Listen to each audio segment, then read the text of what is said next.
se kakofonija iz vraka. Što zbog mučka i ješke sa druge strane, hoće li se to primjenjivati, neće li se primjenjivati, građani se dovode u zabludu.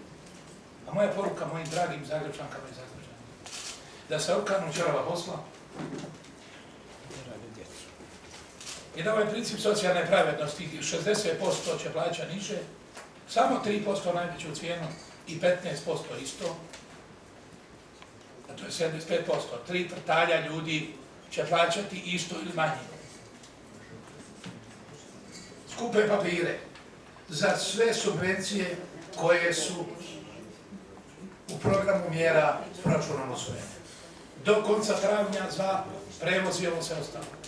Što ne znači ako skupe poslije da nemaju pravo. Znači ima pravo do onog dana kada predaju papir.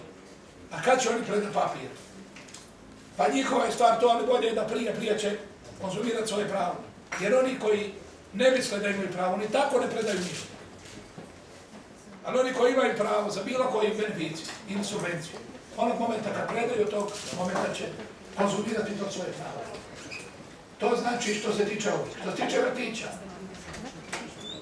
mi smo dali okvirni rok konac travnja i obrade podataka, ali do konca 6. mjeseca, jer stupa na snagu 1.7. Može i poslije, ne 1.7. može 9. Ako čovjek nije svoje pravo realizirao i nije predao do 1.7. može onda kada preda. I još jedna stvar, opet radi naših sugrađana, a posebno oni koji su u potrebi. A mi ovih kriznim, teškim, recesijskim vremenima moramo voditi računa koji su zaboravljeni, zapušteni, u potrebi, ozlojeđeni, osiromašeni i koji u utakmici rada kapitala nemaju i nisu se snašli. I pitali ste me stalno, Bandić je dijelio šakol i kapon dok je bilo. Nisam dijelio ništa šakol i kapon. Nego smo dali svima isto, jer i ti dok je bilo su u proračunu uplaćivali više oni koji su više imali. Pa i to pošteno.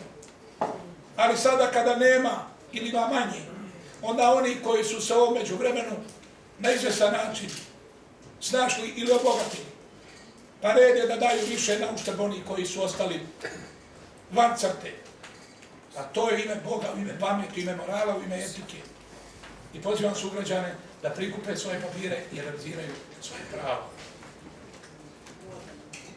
Ja vas molim, preklinjem, kako god hoćete, da to prenesete. Mi ćemo biti primorani svaki tjedan objavljivati ponovo vlast. Ja nemam drugog alata na raspolaganju. Ja nemam, platit ću, a to plaćam opet svi mi. Ja to plaćam iz proračuna grada Zagreba. Kolega Kojić na stavci to mora imati. Ali ja nemam drugog alata da ljude informiram, da konzumiraju svoje pravo. Kao što smo u susret skupštini jučer, na dan skupštine objavili 2 oglasa oko vrtića, da pojasnimo stvar, da tu kakofoniju i nesporazume što manje riječi, što ih bude što manje, da pojasnimo ljudima, bit će u to primoranje u budući. Ukoliko procijenimo da, a mislim da sam dosta dobro informiran, da sam stalno sa ljudima i da znam čitati puls ovog rada, to sam dokazao, ako procijenim i procijenim sa suradnicima, da tu šepamo, morat ćemo to napraviti. Ali vas molim da to prenesemo.